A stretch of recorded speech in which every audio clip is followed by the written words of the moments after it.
नमस्कार, आप सभी का स्वागत है आपके अपने चैनल डीएलएड स्टडी कैपिटल पर। मैं सत्य मिश्रा फिर से उपस्थित हो गया हूं आपके समक्ष एक नए टॉपिक को लेकर के, जो सबसे रेलेवेंट टॉपिक है अभी आपका सेकेंड एंड फोर्थ सेमेस्टर के प्रशिक्षुओं के लिए।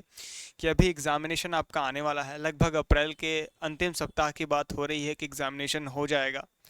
तो विगत सेमेस्टर में देखा गया है कि बहुत सारे बच्चे जो फर्स्ट सेमेस्टर का एग्ज़ाम दिए थे उनका बैक लगा हुआ है। ठीक है, उस बिंदु पे हम बात करेंगे कि वो बैक लगता क्यों है। ये जो बैक शब्द है ये कैसे आ जाता है आपके रिजल्ट के बीच में, पास और फेल के बीच में ये बैक कहाँ से आ जाता है। ठीक है, क्योंकि आपका जैसे ही बैक लगता है रिजल्ट पे जो पास लिखना होता है वहाँ पे लिख देता है फेल, चाहे एक सब्जेक्ट में लगे, चाहे दो सब्जेक्ट में लिखे, चाहे तीन सब्जेक्ट में।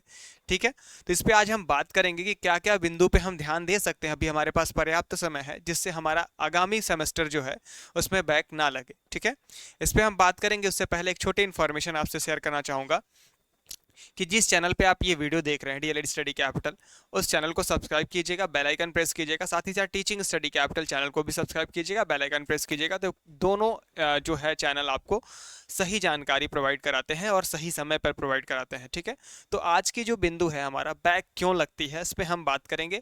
बढ़ते हैं अपनी वीडियो की तरफ। डिस्क्रिप्शन बॉक्स में टेलीग्राम चैनल का लिंक है, उसको भी ज्वाइन कर लीजिएगा हमें किसी प्रकार की अपडेट के लिए। चलिए बात करते हैं बिंदु एक की। ठीक है, सबसे ज्यादा जो बच्चे क्या करते हैं डीएलएड में, क्योंकि डीएलएड में वो कहीं से सुन लेते हैं कि डीएलएड तो ऐसे ही पास हो जाता है यार, इसमें कौन पढ़ना होता है। तो सबसे पहले ये दिमाग से निकाल दीजिए कि डीएलएड में पढ़ना नहीं होता है, ऐसे ही पास हो जाते हैं। ठीक है, जो बहुत जैसे विद्वान जो बच्चे होते हैं, जैसे रेलवे एसएससी की तैयारी किए होते हैं, वो मैथ्स वगैरह तो ऐसे ही सॉल्व कर देते हैं। तो वो सोचते हैं कि बाकी सब्जेक्ट्स भी हमारा हो जाएगा। लेकिन बाल विकास शिक्षण अधिगम वो कभी पढ़े नहीं होते हैं, तो उसमें भी बैक लग जाता है। लेकिन जो बच्चे बाल विकास अधिगम को तैयार करते हैं उनका मैथ साइंस में बैक लग जाता है। तो ये चलता रहेगा, लेकिन इतना भी आसान डीएलएड नहीं होता है। ठीक है, सबसे पहली चीज की अधूरी कॉपी आपकी जो रह जाती है। आप लोग क्या करते हो कि कॉपी को अधूरा छोड़ देते हो। जैसे लिख रहे थे कुछ और, अब पता चला कि टाइम मैनेजमेंट नहीं है तो आधा कॉपी छोड़ करके चले आए। क्योंकि आपका एग्जाम एक सटीक तौर पे लिया जाता है। जैसे एक दिन में तीन तीन पेपर होते हैं, उसमें कम समय में आपको उतना ही लिखना होता है जितने में आपको पास हो जाना है, लेकिन इतना भी कम नहीं लिखना होता है जितने में एग्जामिनर ये समझे कि आपके 2 नंबर के प्रश्न में एक दें या फिर वो भी काट लें, जीरो कर दें।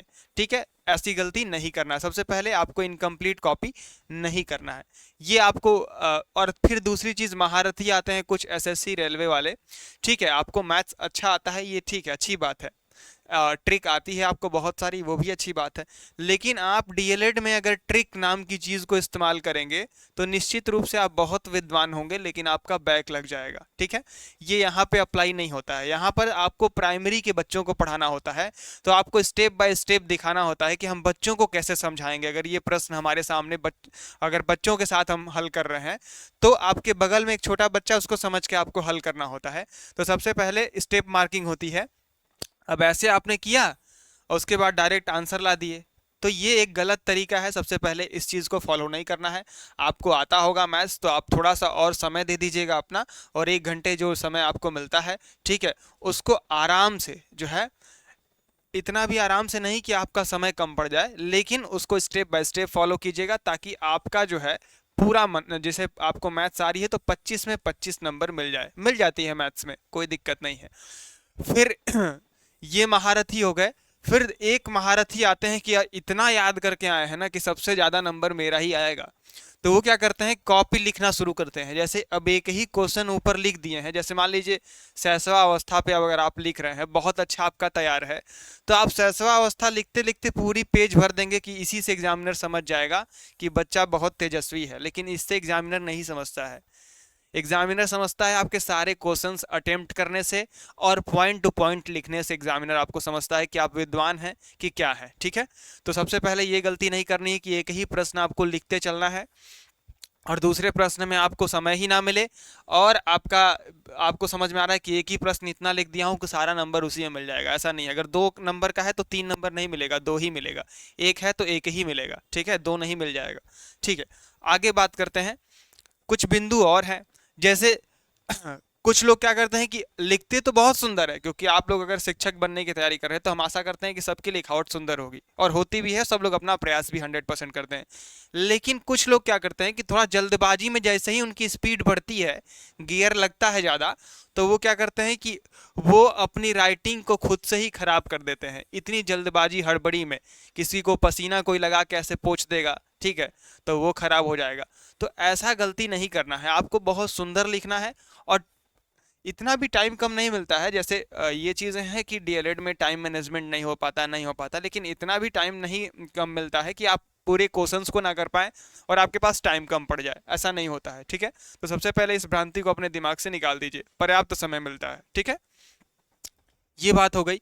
तो लिखावट में सुंदर आपका जो है, लिखावट अगर आपका सुंदर हो जाएगा तो क्या है कि अगर बुजुर्ग भी आपका अगर कोई चेक कर रहा है, थोड़ा एक्सपीरियंस जो आपके एग्जामिनर चेक कर रहे हैं, तो उनको बहुत एफर्ट नहीं लगाना पड़ता है पढ़ने के लिए, समझने के लिए, वो फटाफट आपको नंबर दे देते हैं। तो इसका बेनिफिट ये मिलता है, ठीक है। अब देखिए, जैसे मैंने बताया ना, टाइम मैनेजमेंट का क्या होता है कि जैसे एक ही प्रश्न को आप लिखे हो एकदम पूरा, एकदम जैसे इस तरीके से लिख रहे हो कि अब हमसे ज़्यादा इस विषय पर कोई जानकार नहीं है, ठीक है, हम रिसर्च करके आए हैं, ठीक। तो उस समय में आपका टाइम मैनेजमेंट जो है गड़बड़ हो जाएगा, एकदम बैलेंस जो है अनबैलेंस्ड हो जाएगा, ठीक है, असंतुलित हो जाएगा वो।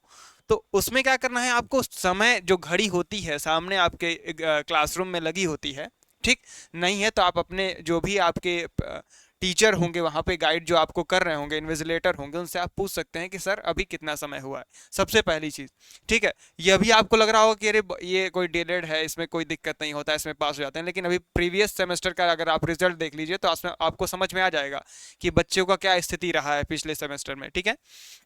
बात करते हैं टाइम मैनेजमेंट को आप ऐसे देखिए कि सबसे पहले एमसीक्यू कर लीजिए फटाक से, ठीक है, फिर वेरी शॉर्ट कर लीजिए, ठीक, फिर शॉर्ट लिखिए, सबसे लास्ट में लिखिए शॉर्ट्स, ठीक है। इनको आप कर लेते हैं तो किसी भी पेपर में आपका बैक नहीं लगता है, एकदम ये 100% श्योरिटी के साथ मैं कह रहा हूँ। अभी लास्ट में मैं कुछ आपको ये सारे पॉइंट्स का निष्कर्ष बताऊंगा, तो उसमें इसको भी मैं शामिल किया हूँ कि आपका जो है ये बैक एमसीक्यू अगर वेरी शॉर्ट, मतलब अगर बहुविकल्पीय प्रश्न और अति लघु उत्तरीय प्रश्न को आपने ठीक से किया हुआ है तो आपका बैक तो नहीं लगेगा, ये 110% समझ लीजिए, एकदम गारंटी है आपकी, ठीक है, अगर आपने तैयार किया हुआ है। फिर लास्ट में शॉर्ट टाइप लिखिए, लघु उत्तरी 2 नंबर का अगर आप प्रश्न कर रहे हो, अगर आपको नहीं आ रहा है तो आप उसमें अगर 50 शब्द लिखे हो तो आपको 1 नंबर तो दे ही देगा, अगर उससे रेलिवेंट आपने लिखा है तो ये आपका तो फिक्स्ड हो जाता है। लेकिन यहाँ आपका आ रहा है तो ठीक है, नहीं आ रहा है तो आगे बढ़िए, यहाँ पे कोई सुनवाई नहीं है। ये पॉइंट्स मैं ऑलरेडी अभी फर्स्ट नंबर में डिस्कस करा दिया हूँ। आगे बढ़ते हैं। अब कुछ बच्चे एग्ज़ाम हॉल में ही बैठेंगे और उनको तुरंत क्या है कि रिजल्ट चाहिए होता है, जैसे ही अभी एग्ज़ाम पेपर आया नहीं, रिजल्ट सोच लेंगे कि अब हमारा रिजल्ट कैसा रहेगा, ठीक है, हमारा यहीं से पास होंगे कि यहीं से हमारा बैक लग जाएगा। तो सबसे पहले ये गलती आपको नहीं करना है, रिजल्ट को है रिजल्ट रहने दीजिए, एग्ज़ाम को एग्ज़ाम रहने दीजिए। एग्ज़ाम अगर आपका सही गया तो रिजल्ट वैसे भी सही हो जाएगा, लेकिन एग्ज़ाम में ही रिजल्ट को भी अगर ला देंगे आप तो समस्या आपके लिए हो जाएगी, ठीक है। तो सबसे पहले आपको ये भी नहीं करना है कि एग्ज़ाम और रिजल्ट को एक साथ लाना है, इसको दोनों को अलग अलग रखिए, ठीक। मैथ्स में स्टेप बाय स्टेप ये भी मैंने करा दिया है। अब ये होता है अभ्यास की कमी, क्या होता है कि बच्चे जो है, अब जैसे फर्स्ट सेमेस्टर में जो प्रशिक्षु अभी एडमिशन लिए हैं उनको अनुभव होगा, क्या होगा कि बैक लगती है, ये सुन लिया है उन्होंने, अब उनको इतने अनुभव है कि बैक लगती है, लेकिन बैक से बचने का कारण वो जानने का प्रयास नहीं करेंगे, बस ये सुने हुए हैं कि बैक लगती है डीएलएड में, ठीक है। सबसे बड़ी दिक्कत सेकेंड सेमेस्टर में जो है, उनको पिछले सेमेस्टर का अनुभव हो गया होगा कि हमने क्या किया था ऐसा जो हमारा बैक आ गया। फोर्थ सेमेस्टर के प्रशिक्षु हैं, वो 3 सेमेस्टर ऑलरेडी पास कर चुके हैं, तो फोर्थ में वो वैसे भी गलती नहीं करने वाले हैं, तो उनको इन चीज़ का अनुभव हो गया है कि भैया हमको क्या गलती नहीं करनी है जो शुरुआत से अभी तक हम करते नहीं आए हैं, ठीक है।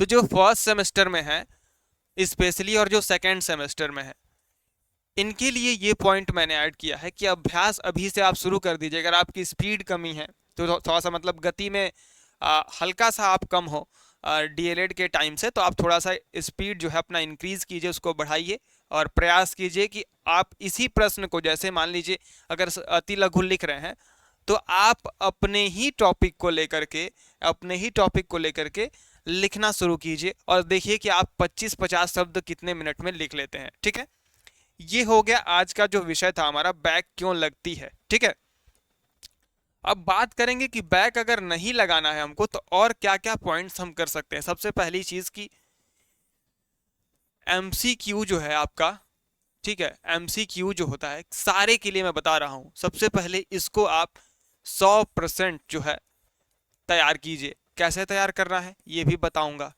ठीक है, वेरी शॉर्ट आपका आता है। ठीक है, वेरी शॉर्ट, वेरी शॉर्ट को भी रेडी कीजिए, इसको भी कितना कीजिए, 100%। जब आप ये दोनों कर लेंगे तो जो आपका लघु उत्तरीय प्रश्न आता है, ठीक है, जिसको हम शॉर्ट टाइप आंसर कहते हैं, ठीक है, शॉर्ट टाइप आंसर कहते हैं, उसको आपको कितना करना होगा, केवल 50%। केवल आपको 50%, अगर ये दोनों 100% है तो आपको इसका केवल 50% करना होगा। अब बात करते हैं कैसे तैयार करें। ठीक है, अभी मैं तैयारी को लेकर के एक लाइव है हमारा 28 तारीख को। ठीक है, उसमें जाकर के आप नोटिफाई मी का ऑप्शन दबा दीजिएगा, ताकि आपकी परीक्षा से जुड़ी जो भी जानकारी आप चाहते हो, कोई भी समस्या अगर आपको लगता है कि हमारी ये समस्या रहती है, कोई भी मन में आपके प्रश्न है, तो उस पर हम परीक्षा पे ही चर्चा करेंगे। ठीक है, जैसे मोदी जी करते हैं, तो उसी का छोटा रूप मैं प्रयास करूंगा कि आप लोगों की परीक्षा से पहले मैं बात करूं कि आप लोगों के मन में क्या ऐसा प्रश्न है।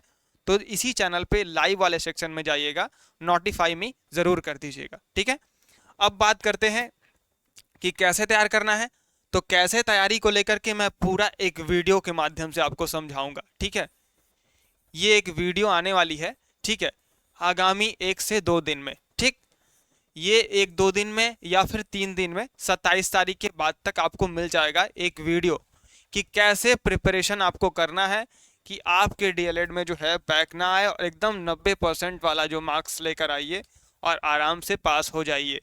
इस वीडियो के अगर डिस्क्रिप्शन बॉक्स में एक टेलीग्राम का लिंक दिया गया होगा, उसको जरूर ज्वाइन कीजिएगा। उसके ज्वाइन करने के फ़ायदे ये हैं कि कोई भी अपडेट, जैसे कोई नोटिस आती है पीएनपी वगैरह की, तो वहाँ पे मैं प्रेषित कर दूंगा ताकि आप वहाँ से पढ़ लीजिए। अब ये वीडियो आपको कैसा लगा ये लाइक के माध्यम से बताइएगा, अपने दोस्तों मित्रों तक भी शेयर कीजिएगा, और जहाँ कहीं भी कॉलेज ग्रुप होगा उसको भी शेयर कर दीजिएगा वहाँ पर भी। और लाइव वाला जो है मैंने अभी बात बताया आपको, वहाँ पे जाके नोटिफाई मी कर लीजिए, ताकि 28 तारीख को शाम के 4 बजे से हम लोग जुड़ेंगे अपने लाइव में। ठीक है, और बात करेंगे कि परीक्षा में क्या क्या गलती नहीं करनी है और कैसे तैयारी करनी है, ताकि बहुत बढ़िया नंबर, चाहे एग्ज़ाम आपका अप्रैल में हो चाहे वो मई में हो, उससे हमें कोई फ़र्क नहीं पड़ना चाहिए। हम अपनी तैयारी को लेकर के इसी 1 महीने को लेकर तैयारी बेस्ट कर लेंगे। तो और हमारा जो, अगर मान लीजिए एग्ज़ाम एक्सटेंड भी होता है, तो एक्स्ट्रा जो टाइम मिलेगा उसमें हम बूस्ट कर लेंगे अपने प्रिपरेशन को। ठीक है, तो अभी ये वीडियो कैसा लगा लाइव के माध्यम से बताइएगा, इस वीडियो को शेयर कीजिएगा, चैनल को सब्सक्राइब कीजिएगा, बेल आइकन प्रेस कीजिएगा। आज की वीडियो में इतना ही, मिलते हैं अगले वीडियो में। धन्यवाद, नमस्कार।